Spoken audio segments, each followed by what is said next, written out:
Mafia কুত্তার দল 10টাকে মগের মূল্য পাইছা?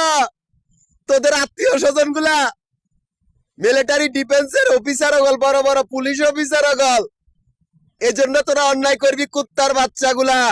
এরে খাঙ্কির নিপুত গল, তোরা হাইজাকার বা গুন্ডা বান্ডা বা নিকৃষ্টতম ডাকাত দল বা নিকৃষ্ট ধর্ম ব্যবসায়ী, তোরাই সে কুত্তার বাচ্চাগুলা যাদের জন্মই পায়খানার টাঙ্কির ভিতরে, অর্থ তোরা ব্যাংকের ভিতরে আর আমরা ব্যাংকের বাইরে।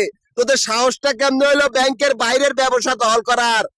এরে কুত্তার বাচ্চাগুলা, এরা তোরা নিকৃষ্ট ধর্ম ব্যবসায়ী, আর আমাদের কোনো ধর্মই নাই, আর আমরা কোনো ধর্মেরও অনুসারী না।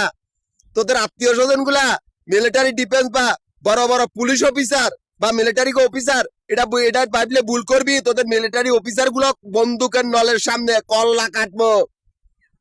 আমরা কিন্তু আমানতের বাহিনীর জায়গায় প্রেরণ করছি। তোদের মৃত্যু কুত্তার বাচ্চাগুলা, তোরা বেয়াদবের জাত, তোদের ধ্বংস অবধারিত। স্বাধীন, আমি স্বাধীন বা স্বাধীন চলার জন্য নিজের কক্ষপথ নিজে তৈরি করিয়া সেই কক্ষপথের দ্বারা যাইতে পারে এই কুত্তার বাচ্চাগুলার লাগা। আমার কক্ষপথের 3টা ক্যাশ কাউন্টার, মিরপুর, নবাবপুর, মতিঝিল, এই 3টা জায়গার ভিতরে আমার নিজের পরিশ্রমের ফল। এই 3টা জায়গায় আবাসিক বাড়ি ঘোড়ার হোটেলের ব্যবসার হিসাব করা, এখান থেকে আমাদের অ্যাকাউন্ট চলতেছে। আমি একটি গ্রুপ সমিতির প্রধান, অথচ আমাদের এই ক্যাশ কাউন্টার গুলার সামনে এই মাফিয়া কুত্তার বাচ্চাগুলা, যারা অজ্ঞান পার্টি বা হাইজাকার, যারা নিকৃষ্ট ডাকাত দল, এই কুত্তার বাচ্চাগুলো আসতা না। ওদের শক্তিটা কি জানেন?